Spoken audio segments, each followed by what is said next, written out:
Tonight on CBC Vancouver News.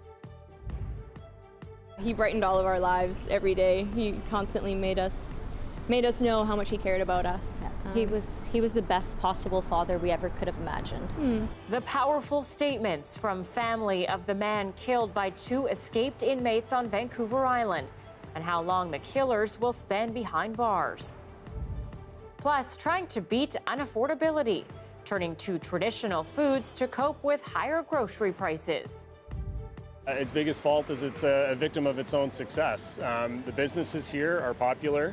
The people want to come here. And it's another round of Metro Vancouver's worst parking lots. Is there any hope to save them? This is CBC Vancouver News.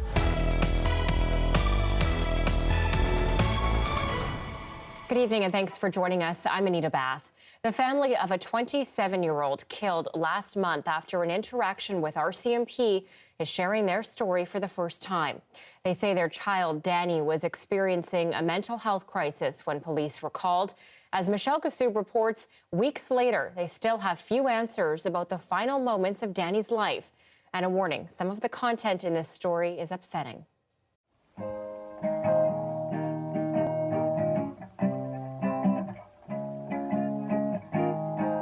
Danny Cooper was a well-known advocate for social justice who loved to write songs and poems.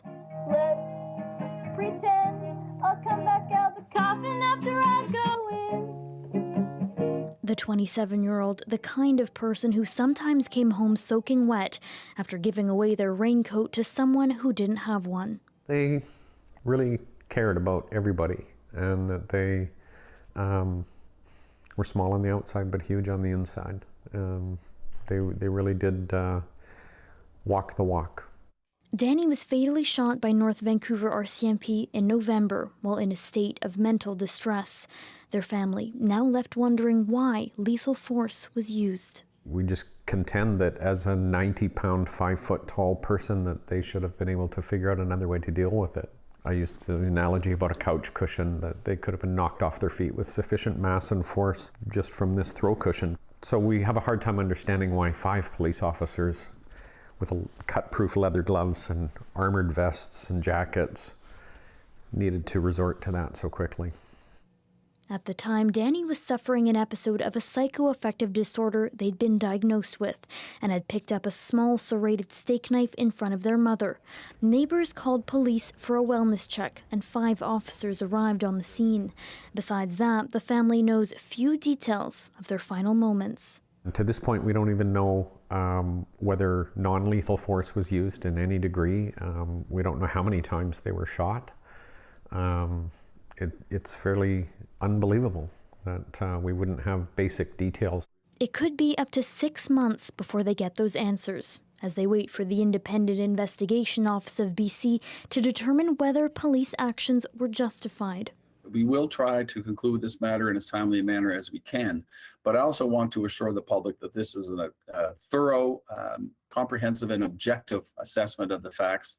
In Victoria, where Danny earned a degree in social justice, a mural has been painted in their honor outside one of their favorite bakeries. Among the causes Danny campaigned for, that police be removed from mental health wellness checks. It is truly ironic that their life cause was to campaign for people who were marginalized in society and who didn't have the same tools to deal with confronting the police. A cause Danny's father says he'll now take up as his own. Michelle Kassoub, CBC News, North Vancouver. An emotional day at BC Supreme Court today, where a sentence came down in the trial of a man killed by 2 escaped inmates on Vancouver Island. 60-year-old Martin Payne's daughters also shared how much their father's murder has impacted them since he was killed in 2019. CBC News at 11 host Dan Burrett joins us live and has been tracking this story for us. Dan, his daughters spoke of the trauma they've endured. Trauma from the actions of 2 people, Anita, who chose Martin Payne as their victim because his home was near the minimum security prison they escaped from. Just a warning, this story does contain disturbing details. Unnecessary, selfish, reckless. Seems to me it was so much in vain. They had one day out of prison and they killed our father to have that one day. It's extremely senseless. Today, a judge sentenced James Lee Bush on the left to life in prison with no chance of parole for 25 years. That comes after a jury convicted him of first-degree murder yesterday. His co-accused, Zachary Armitage, on the right, pleaded guilty to the same charge midway through their trial. The pair escaped from William Head Prison in Metchosin, near Victoria, in July 2019. A day later, Martin Payne was killed. The judge told Bush, quote, "You extinguished the life of a man simply returning from work on a Monday afternoon, and you butchered and mutilated him." Calla Payne told the court she now suffers from PTSD and anxiety since her father was killed, but she and her sister feel empowered by sharing memories of their father. It was also nice to be able to talk about our dad, because throughout this process there's been so much of an emphasis put on the crime itself, the perpetrators of the crime, the evidence, and it's nice to finally get a chance to put a person to the name and to the crime. Okay, Dan, so one man has been sentenced. What about the other? Zachary Armitage has a sentencing hearing set for next week. A first-degree murder conviction in Canada does carry with it an automatic life sentence with no chance of parole for 25 years. Anita. Dan Burrett reporting live tonight. Thank you. Well, some Indigenous people living in Vancouver are turning to traditional foods to cope with higher prices at local grocery stores. But what's been a good way to save money is now becoming harder to pull off. Indigenous Affairs reporter Wamish Hamilton has more on the tough choices some are having to make. There's no freezers years ago, so we use coarse salt. Lynn Doolin is from the Lakwalams First Nation near Prince Rupert. She's lived in East Van for almost a decade. Dig my own. But each year, she goes home to harvest traditional foods. It's the food that I travel home to in Lakwalams. I go home in May and July to harvest seafood. My family is big seafood harvesters, and it gets us through the winter, so we don't rely too much on going to the grocery store. In previous years, Doolin would return with just enough to share with family or for special occasions that called for traditional food. She says the rising cost of food in the grocery store is forcing her to rely more on her traditional foods to offset costs. So expensive. I went to the grocery store a couple of days ago and it was almost a $600 bill and barely seen anything in my freezer or my fridge or my cupboards. And it was like, wow, it's crazy. Doolin's finding herself in a catch-22 situation. She's gathering food to save money, but the cost of getting that access is rising ever higher. Traveling to harvest salmon, shellfish, seaweed, and more, getting tougher to pull off. I'm looking to 2023. I'm hoping, because the sockeye is not guaranteed every year. And so I kind of got to stretch it. I've got to be mindful to not take it for granted that I do have it, and because sockeye might not show up in 2023, and then I won't have any seafood for the winter next year. Sharing food is an important Indigenous cultural practice, but necessity means that Doolin will be forced to keep what she gathers for herself and for her immediate family. I was generous, like sharing with family and friends, but I don't think I can do that now because I have to save it for my family. Doolin says Indigenous people don't have the same ability to collect traditional food in an urban center. However, those foods are what make up her identity as a Lakwalams person, and going without, simply not an option. Biggest thing that we need to remember is that for Indigenous peoples, food is not just calorie or nutrition, but food is identity. Food is the land. And so when all of that is in combination together, that food preservation method is more than just value-added process.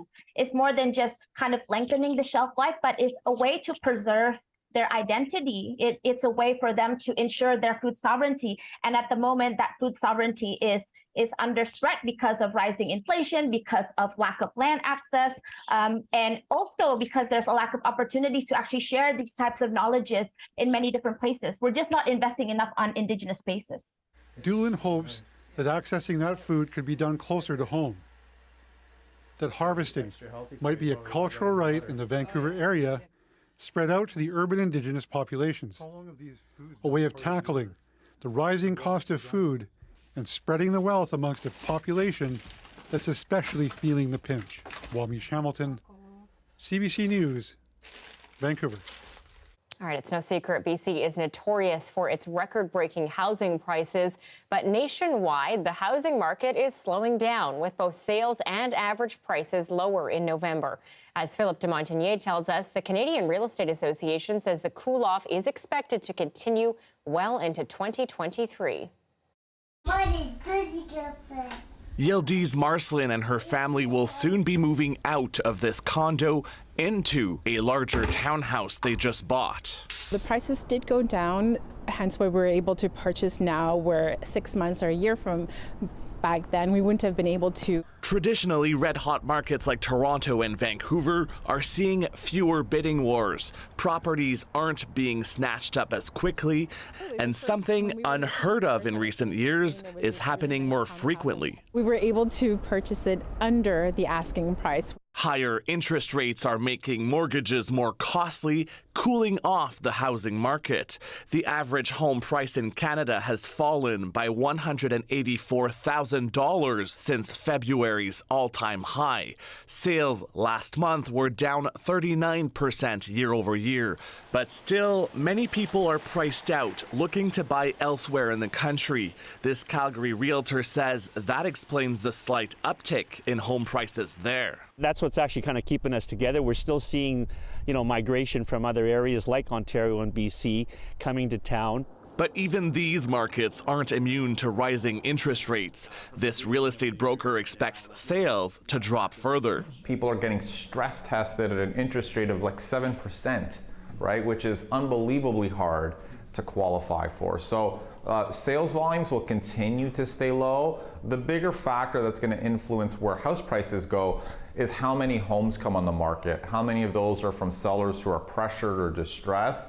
The Bank of Canada hinted last week that its cycle of rate hikes is nearing its end. But with interest rates expected to remain at these levels for much of next year, Canada's housing market could stay frosty through winter and well into the spring. Philippe de Montagnier, CBC News, Toronto. A concerning warning today from BC's privacy watchdog. Millions of sensitive personal health records are, quote, disturbingly vulnerable to leaks. In its report, the Office of the Information and Privacy Commissioner for BC writes that the province's system used to store personal information, including health numbers, immunization records, and patient histories, is vulnerable and could be subject to intrusions from bad actors. The authors say the province should implement basic security measures like complete encryption and multi-factor authentication for all users. We've recently seen in Ontario, they discovered an internal breach, the kind of thing that we're talking about, a year later after the fact. And so that's not what we want to have happen here. We want to have a system in place that involves technology, but it also requires people, because you need actual people to follow up. The report says the Provincial Health Services Authority has known about the issue for at least 3 years. BC's health minister today says the authority has already made some of the recommended changes, with an upgrade to the system in July. They have made some progress, and you can see that, but they've got to continue to do that. And if we'd done all the recommendations in full, and we're there now, we'd still have to make progress, because the demand is going to change and evolve, and we've got to get better and better, because there's a public expectation of that, and it's critical to confidence in the system. Roughly 4,000 people have access to the PHSA system, including healthcare workers and ministry officials doing public health surveillance to track spread of diseases like COVID-19. Well, a youth drug and treatment alcohol facility in Vancouver is trying to alert families that it has space available. The Peak House is a live-in drug and alcohol treatment facility for youth aged 13 to 18. It opened in the 80s and has always been swamped with long application wait times. But since the pandemic, the 8-bed center has regularly had multiple open beds. Executive Director James Kelly is concerned families and youth in need do not know that Peak services exist. Conflicts within families are often more pronounced at this time, as we're all forced into quarters with one another. And there's this overwhelming pressure to be joyful and happy. And a lot of people are really suffering. And so when we're in these periods of suffering, we want people to know that there is help available. The 10-week live-in treatment program is funded by the Public Health Authority, so it is offered to youth and families completely free of charge. Those intimidated by a 10-week program are invited to contact the center to learn more about other resources. There are currently 3 beds available at Peak House. More than a year after the new facility for St. Paul's Hospital was announced, we're getting a sneak peek at the new health campus, which will be situated on the False Creek Flats. No, it's not a television or movie set, but a model of the facility was constructed at a warehouse.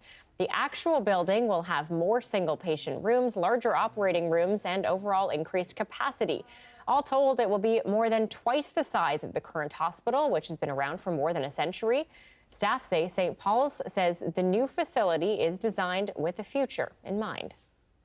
I think it's going to be just such a game changer and so night and day. Many of our staff work in other hospitals and facilities from around BC, around the world, and they've seen what modern facilities look like. And then we're going to have the opportunity to do that as well. Construction is set to be finished in 2027. UBC researchers have identified a compound that could potentially stop infections of COVID and the common cold. It's part of a group of drugs called GSK3 inhibitors, molecules researchers have been studying to combat diseases like Alzheimer's and cancer. And now a team of BC scientists have discovered they could also be used to stop infections. It's a project that grew in importance at the start of the pandemic. This is a general response to future flu or coronaviruses that we don't really know the nature of them, but all rely on the same mechanism. The compound works by targeting a human cellular process rather than the virus itself, which then prevents the virus from growing. Okay, some good news tonight. A family set to be deported on December 19th will now be allowed to stay in BC. Healthcare worker Claudia Zomorono and her family fled Mexico for BC almost 5 years ago after death threats from organized crime groups. They applied for permanent residency in Canada last year, but it wasn't processed in time and were at risk of getting sent back. They have become really valuable members of our community. Claudia has been working in rural Colombian, cleaning hospital wards during the height of the pandemic.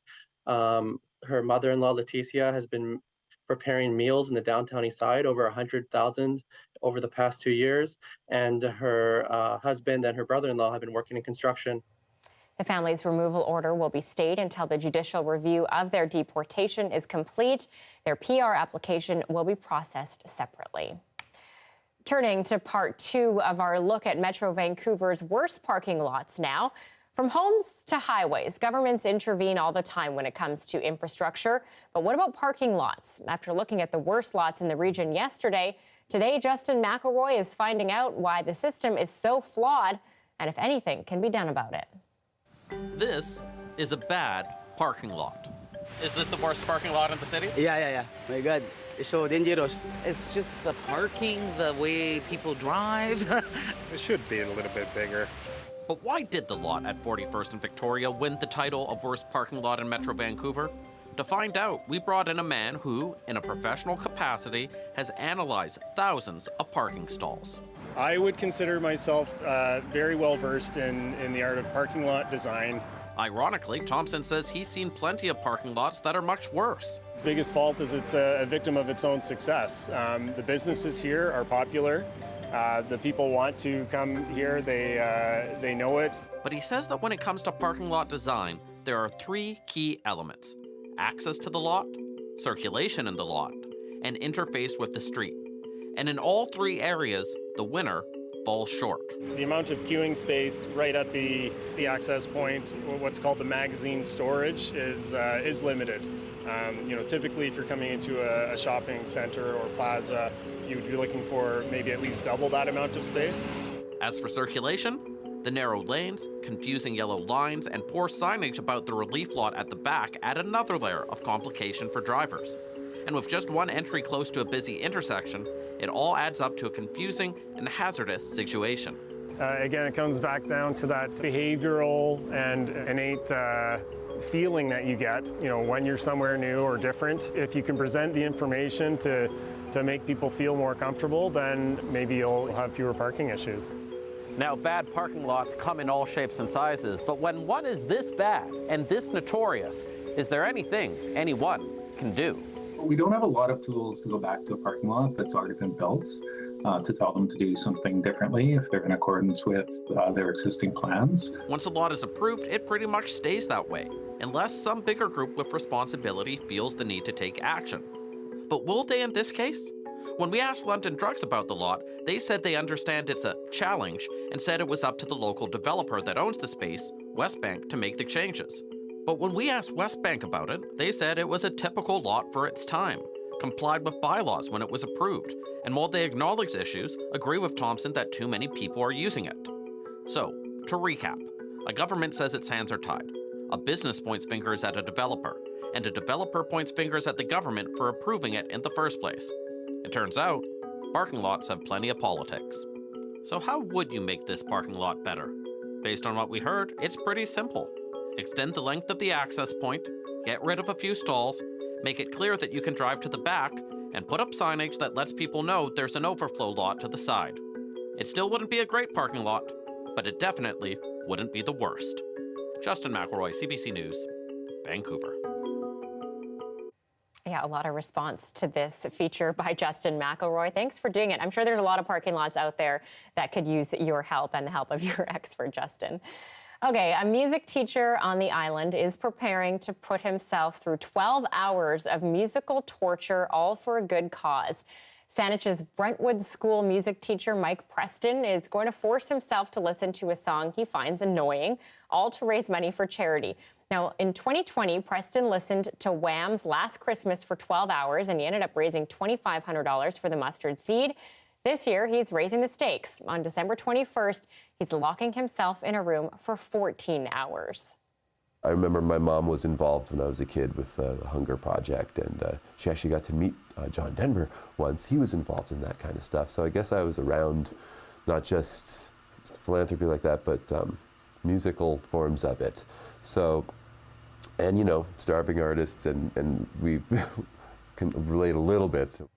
As for the torturous tune, the community still has a chance to vote on which song he'll have to listen to. Preston's song list has been narrowed down to The Macarena, Friday by Rebecca Black, The Final Countdown, Seven Nation Army, Crazy Train, and TNT. All of this year's donations will be given to the United Nations World Food Program. Song voting is open until the 20th.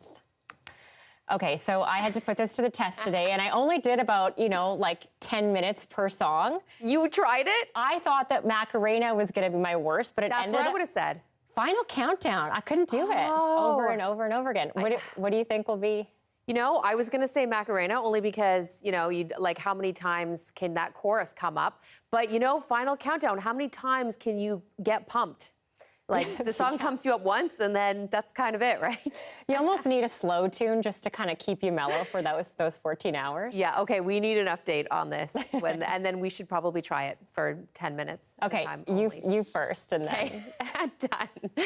Anita, I've got some more details on the weekends. The weekends, I won't say storm, it's more of a rain-snow event and then that big cool down for next week. But we do get one more calm day before all of that. Right now, 3 at YVR, hitting the freezing mark out towards Pitt Meadows, -1 over towards Nanaimo. High pressure is still our story for one more day, so that sinking air locking in a little bit of a moisture. It's looking like we could see that fog again tomorrow through the inlet, maybe even downtown in the early morning hours, sort of like 2 mornings ago. So heads up for that fog. Temperatures around -1, slippery on the roads and sidewalks. Back up to a 4 tomorrow with some sunshine. By tomorrow evening, we may see the first spits and spots of that approaching system that looks like it'll start as snow, but not necessarily end as snow this weekend. So I'll time it out, Anita. I've got some details honed. All right, thanks, Joe. You're welcome. Back to the island now. About a month into the Community Safety Officer program in Nanaimo, many are calling it a success. The safety officers are in addition to Mounties and focus on providing support to vulnerable citizens. But as Claire Palmer reports, some say the resources could be better allocated. The program takes a compassionate approach to safety. We're not going after enforcement right away. It's working with the individuals to educate them. From the RCMP to social work, officers come from a variety of backgrounds.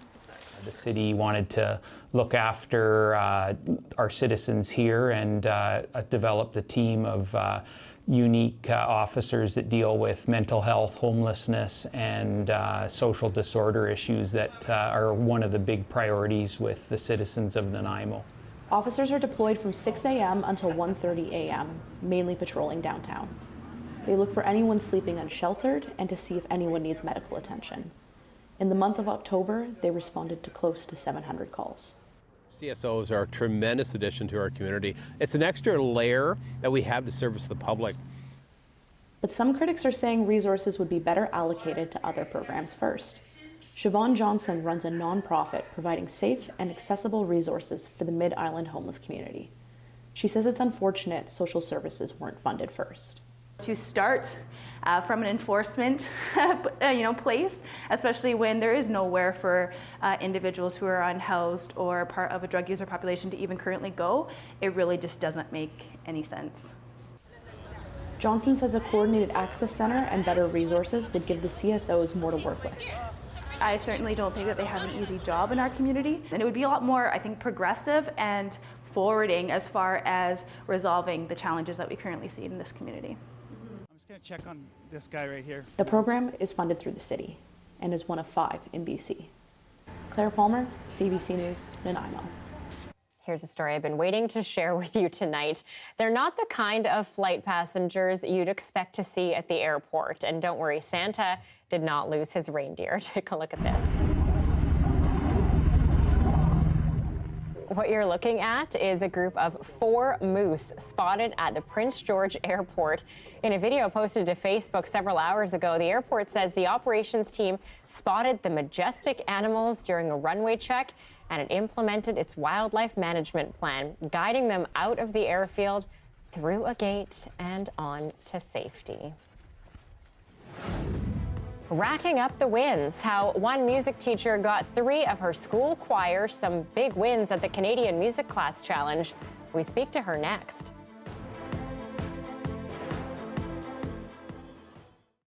Thanks for joining our commercial-free live stream tonight. Several artists in Regina have been chosen to create pieces for a winter-themed exhibit in the city's downtown. They say the opportunity holds a special significance by showcasing Indigenous art. Take a look. Warmth, shelter, and winter wonderland were themes artists were asked to create in the city of Regina. 2 students at the First Nations University of Canada took on the challenge. Now, their work is featured in the city's Victoria Park. I came up with this idea, this concept of having the teepee design, and then as the teepee gradualizes, if you go on the side, you can see the shape of a buffalo. And the reason being for that is the teepee, historically we lived in teepees and they were our homes, and the buffalo provided the shelter or the covering for those homes. Callista Moser's sculpture was also selected. Her piece was made with the Winter Wonderland theme in mind.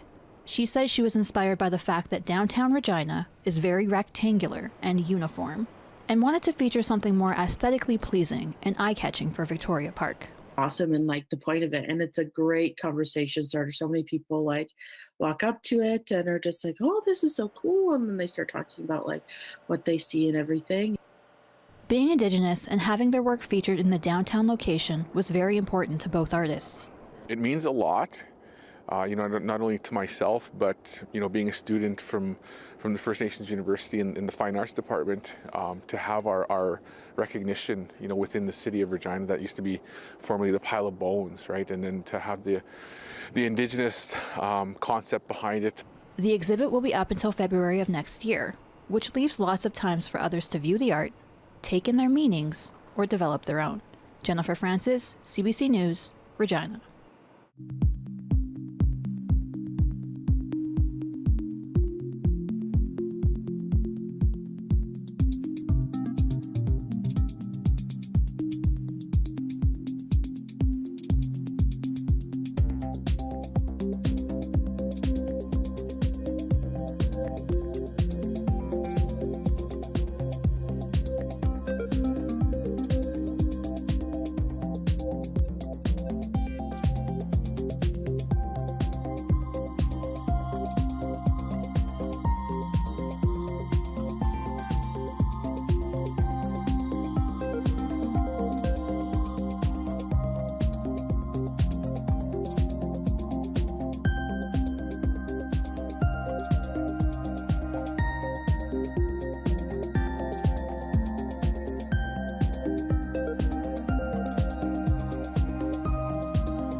After whittling down a field of tens of thousands of Canadian music students, CBC music judges have picked the winners of the 2022 Canadian Music Class Challenge.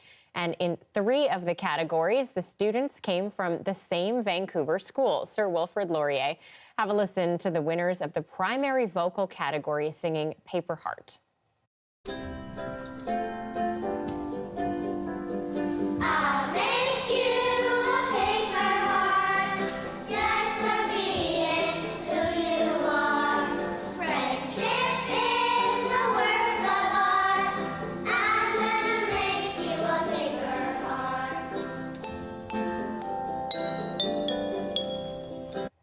I spoke with Wilfrid Laurier elementary teacher Jian Chung yesterday. She's behind all of the wins. Take a look. You won in 3 different categories this year. Last year, you were the first person to win first place in 2 categories. So I have to ask, what's in the water fountains at Wilfrid Laurier? I wondered about that myself. What's in our Marpole water? It's a great community, and it's a great school. Kids are talented, hardworking, and just everything just came together. Tell me about how you're able to identify the kids that will be good for these choirs. Well, so the youngest ones, at Laurier, every class gets 2 or 3 music classes a week, so I see them regularly. So if you're a kindergartner and you get music every week, and by the time you're in grade 7, they have seen a lot of me. So they know what the expectations are. And with the little ones, I see them regularly, so I know how they sing, their tendencies. But this year for Paper Heart, I wanted kids who could sing in harmony. And for primaries, that's really difficult. So I would ask them to sing against my harmony line, and I chose the ones who could sing, who could hold their own melody against my harmony. Amazing. You've been with the school for 18 years. Yes. You know, you've been teaching music for so long, so do you ever look to see what some of your older students are doing now? Are they still in music? Yes, many of them, they keep in contact. They come to say hello sometimes, they email me, and some of them are in New York studying music, and some students, they're doing other things, but they continue playing their instruments, and they're very musical, and the parents are very supportive of music education at Laurier. It's great. Now, when you get first place, you win $3,000 towards musical instruments, so you get $9 grand, a lot of money. What are you planning on doing with this? I know, the kids have been asking me all day, what are you going to do with the money, Ms. Chung? I haven't really thought about it. Like, I was hoping that they would all win, but I just wasn't sure. Yeah. So I would like to update some of our choral music, because I teach everything by rote. So I would just buy 1 sheet music, and then I learn it, and then I teach it to them by rote. Yes, but now we'll be able to have like sets of music for my whole choir. They'll be nice. And some drums. There's so many things that we can buy. Well, good luck and congratulations again. Thank you so much. Thank you so much. COVID cases surge in China as the country's strict rules start to ease. The growing health crisis there is next.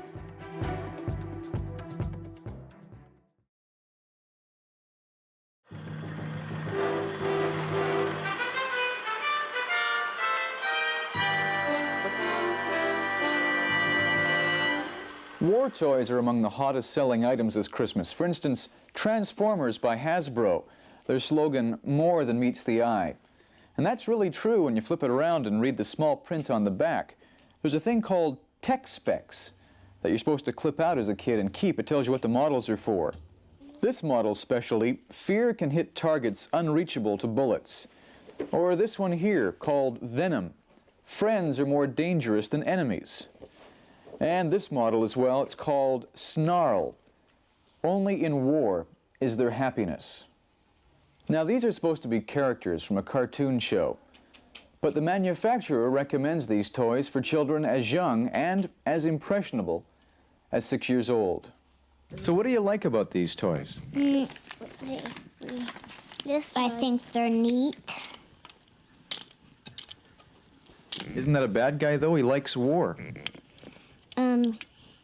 He likes fighting the good guys. I like them to go on war too. Go to war? Yep. What is it that you don't like about these toys? They encourage violence. They encourage intimidation by fear.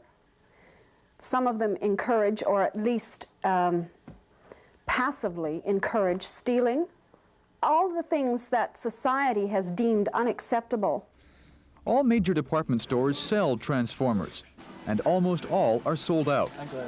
There are more realistic war toys like G.I. Joe. His accessories now include a flamethrower to incinerate his enemies. Even stores making money on the trend are getting concerned. They say if you think this year is bad, wait till next year, when toys based on the restricted movie Rambo come onto the market. The amazing thing is, though, that seeing as it is a restricted movie, and children supposedly shouldn't be seeing this movie, it's amazing that they're going to make a toy license out of it, because most children shouldn't have even heard of Rambo. David, don't worry, this doesn't have any bullets in. Some argue kids have always played war, be it good guys versus bad guys, cowboys and Indians, or Transformers. But those who are concerned say manufacturers more than ever are telling kids just how to play and behave. And the message gets uglier. So I encourage any parents who have bought these toys to stop, take them out of their closet, send them back to the store, and those who've considered buying them, don't do it.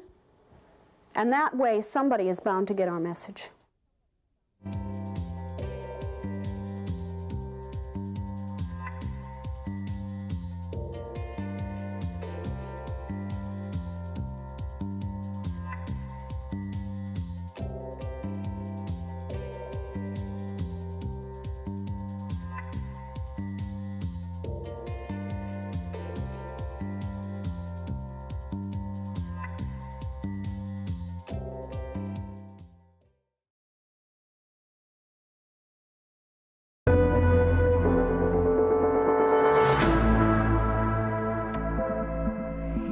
Chinese officials are racing to vaccinate vulnerable people as concerns about new waves of COVID-19 infections grow.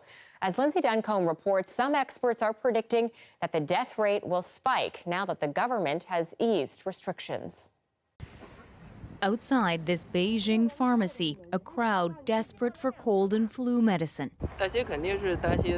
I'm worried, he says, especially now that the entire country has opened up. I'm afraid I'll get sick.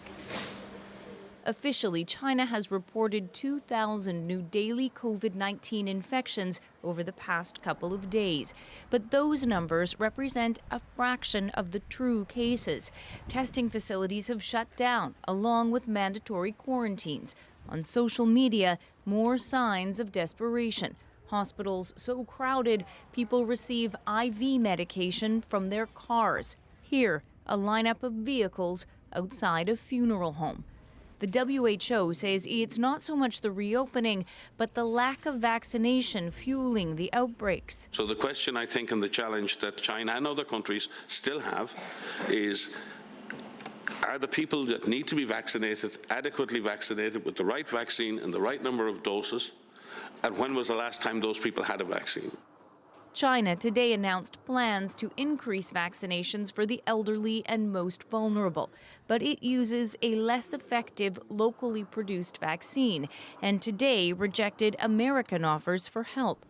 Some analysts suggest the death toll from this COVID outbreak could exceed 1 million people, as Beijing's streets and malls are largely deserted, people too sick or too worried about getting sick to leave their homes.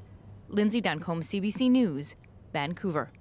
And as Canadians brace for another wave of COVID-19 infections after the holiday season, JP Tasker tells us there is growing demand to improve the availability of the antiviral drug Paxlovid.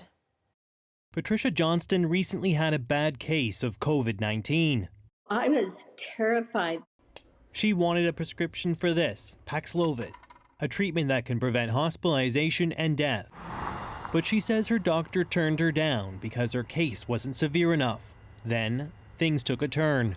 I got very, very sick. I had the severe headache. I had nausea, dizziness, and severe vomiting such that I had to go to the emergency room. Canada has purchased more than 1 million doses of the drug, but uptake has been low. In Alberta, about 10% has been used. In Saskatchewan, it's even less. Canada's chief public health officer admits the rollout hasn't gone well. I think we can collectively do more in that area, particularly those with high-risk conditions or seniors. This infectious diseases physician says government has been slow to act. There are still groups that are getting sick and getting sick enough to land in hospital and getting sick enough to die that probably do need more support.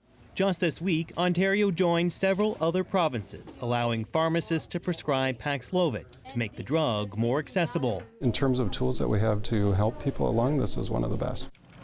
Patients have to start the treatment within 5 days of symptoms developing. Having it here makes the process a lot easier.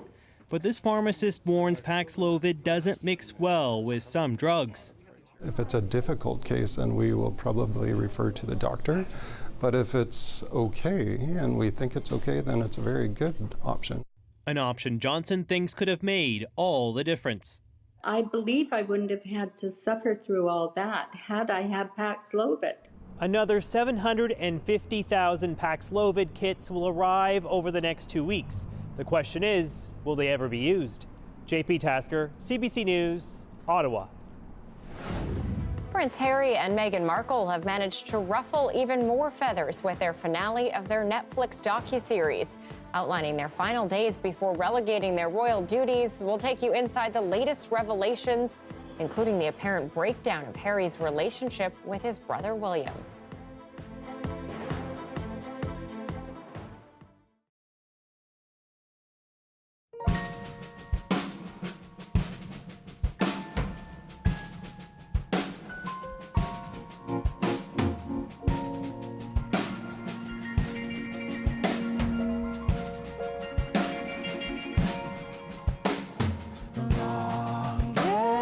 Night under the northern light fills us with wonder and awe.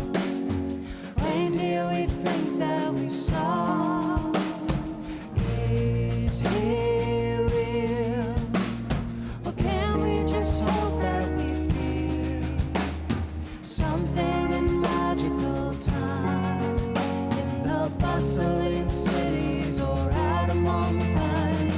Maybe this one time a year we'll go with the magic for wonder and cheer, because bells can no longer pretend not to ring in December. Children sing.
Land Back is a CBC original podcast where we uncover land theft in Canada and look at how Indigenous people are taking it all back.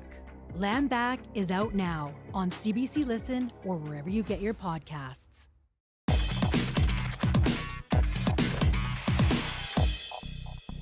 Welcome back. When it comes to social media, the Prime Minister says Canada's electronic spy agency is watching TikTok closely and not for entertainment. It's an addictive app. Anything from the obscure to practical can take off. Toasty. Turning people overnight into social media stars.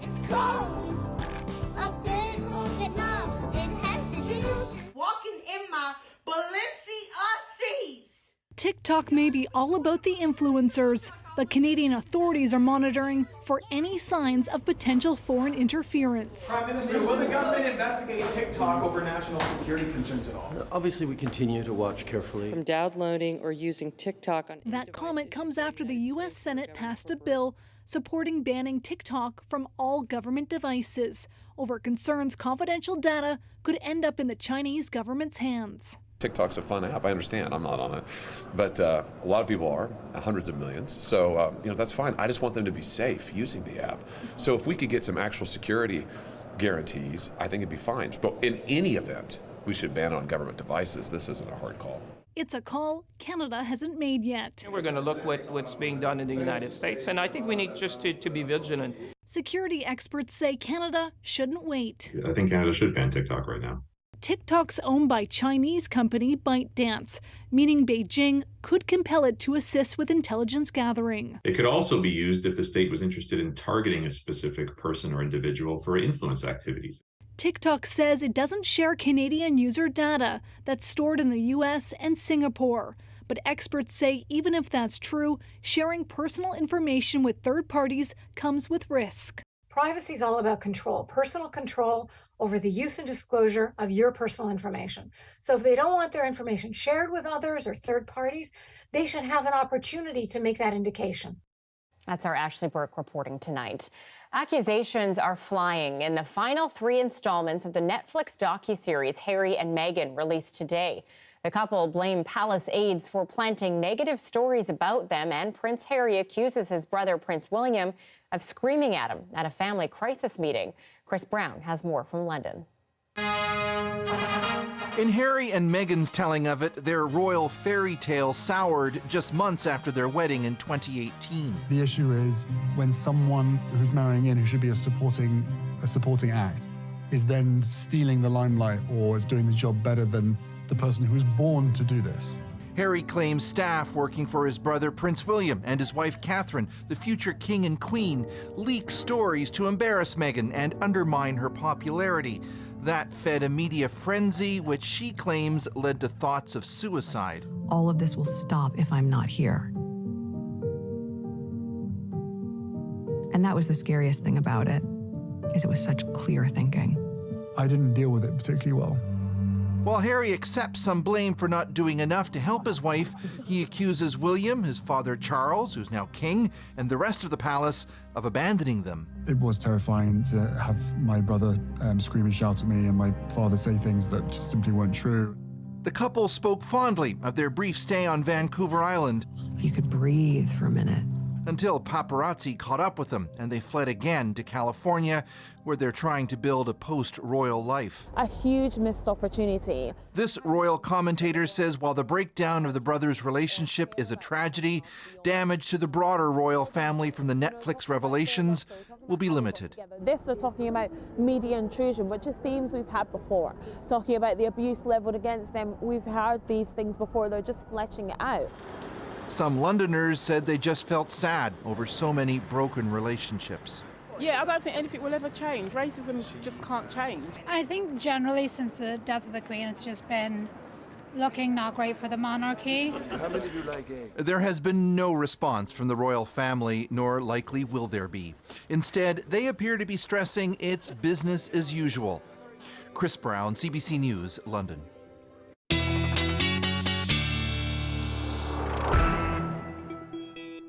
I've been watching the doc, Joe. It's tough not to take a side. Yeah, right? Yeah, and I was saying just before that I haven't watched it yet, but I'm going to because their Archie and my Wesley were born very close together, so I have some mom solidarity. Yeah, I feel that. You gotta go with the mom solidarity. Yeah. I'll be watching. We'll chat afterwards when I get caught up. I have to catch you up on this system for the weekend because I've got some more details, and it does look like it really is going to be a mix of snow and rain. Things could still change. We're more than 24 hours away, but I want to take you through the close-up. Here's Thursday evening. We are looking at that fog to return as that system slides in from...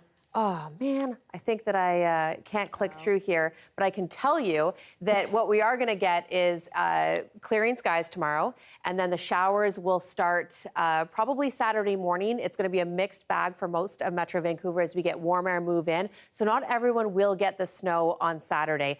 It will switch over to snow Saturday night and then likely staying as snow through Sunday. So starting things off more warm, Anita, before changing over to the snow. I won't make you look at this one graphic of just fog cover tonight for too long, but I will tell you that after this weekend snow event, it will stay on the ground with very cool temperatures next week. I didn't need to see the snow icons. I just needed to hear you from sure? you. So just picture them in your head the whole 7 days. Very clearly. Thanks, Sorry, Joe. You're welcome. Well, usually toddlers love a big bird, but this daycare in Quebec is under attack by wild turkeys. How the gruesome gobblers are making a mess of things next.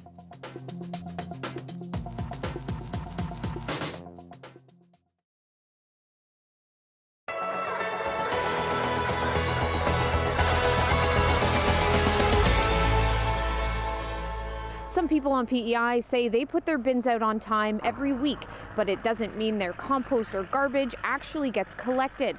It's an issue that's been happening for weeks, and some say they're starting to get frustrated. Here near Lakeside Beach, homeowners say over the past 6 weeks, they never know when to expect the waste trucks. Sometimes the entire community is missed. Sometimes it's only a few houses. Collection day is Tuesday, and in one case, no one came until 6 p.m. Friday evening. And not knowing means sometimes the garbage sits at the end of driveways for days. It's frustrating, especially because we're on the North Shore. It can get pretty darn windy. You don't want to just be leaving garbage out because it blows over and makes quite a mess. I should be letting people know that this isn't going to happen. I mean, you don't enjoy spending an hour every week phoning Waste Watch, but I kind of do it as much for the community as for myself. According to Island Waste Management, it's been a problem right across PEI, and they're getting calls about delays every day. Officials say it's because of a number of factors, and the biggest one is a shortage of staff. That's been an issue for a number of months, probably even back to the summer. We were seeing a great deal of difficulty for our contractors to recruit drivers. I think it's really like many occupations in PEI. There just doesn't seem to be people that are interested in the work or that are looking for the work. McDonald says the contractors that collect waste have also been dealing with flu outbreaks and reduced staffing because of illness. On top of that, they're still trying to catch up with garbage left behind by Fiona, which has meant very long hours, and it's been hard on equipment. McDonald says everyone is dedicated to getting back to a smoother schedule. I certainly understand that people are frustrated. It is frustrating. It's a really difficult situation, and I do think for us it's a bit of a perfect storm. So we're working with our contractors every day to try to improve the situation. Officials with Island Waste Management say if your garbage or compost isn't being collected on time, they want to know about it. They ask that you call the customer service line to report it, and somebody will be sent out to collect it. Brittany Spencer, CBC News, Charlottetown.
I'm Amy Bell, and here's what's in your CBC Vancouver inbox.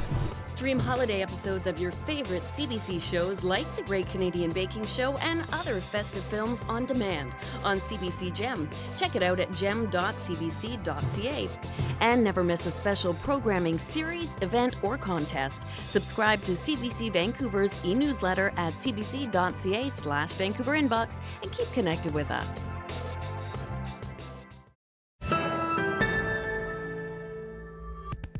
An escalating battle with nature is being waged against some unexpected trespassers in a Montreal playground. So far, as Sarah Levitt reports, nature is winning.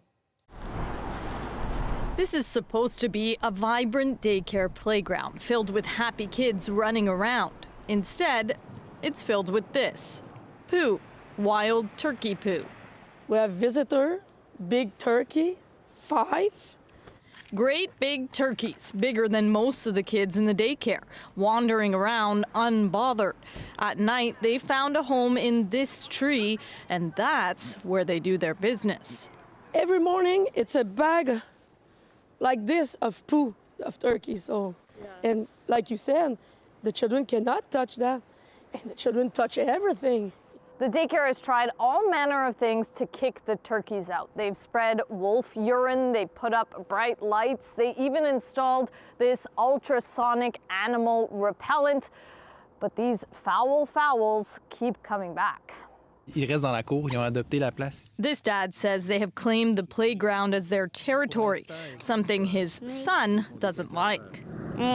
Beyond the annoyance that comes from just the sheer amount of poo that they're leaving behind, health-wise, things are pretty okay. There could be health risks with any animal and with any contact with feces from any animal, but at least from what we've seen from turkeys in general, they typically don't carry a lot that is a major concern for people. Still, the daycare wants help. It went to the city, who referred them to the provincial wildlife ministry. They did that, and the ministry referred them back to the city. Somebody to pick them up and put them far away from here, because the problem is the poo. That's it. So we don't want turkey anymore. Try telling that to the turkeys. Sarah Levitt, CBC News, Montreal. Yeah, it's definitely a poopy problem. Speaking of problems, though, problems are no more for you. You're back. I couldn't, in good conscience, Anita, leave without showing you the icons. I know you wanted to see the snow, so let me just break it down quickly, starting with the sun that we will have tomorrow after the morning fog. Highs to 4. And then down to the freezing mark. But you can see temperatures rising back up to 2 on Saturday, and that's why things might start off wintry before changing over to rain in Metro Vancouver. So it's a messy Saturday. Sunday, temperatures look a little colder. So I think we'll see that transition back to snow, and what's left on the ground, the few centimeters we'll get, will stick on the ground. Look at these afternoon highs. This is as warm as it will get. Overnight lows, and this is without a wind chill. We could be feeling minus double digits next week across Metro Vancouver. Looks like we get a snow event on Tuesday. And Anita, just in time for Christmas, things might turn back to rainy and warm. So I'll have to keep you posted, but definitely worth me coming back to tell you about, right? Definitely worth it. Thanks, Jo. You're welcome. And thank you for being with us tonight on CBC Vancouver News at 6. Hope you have a wonderful evening.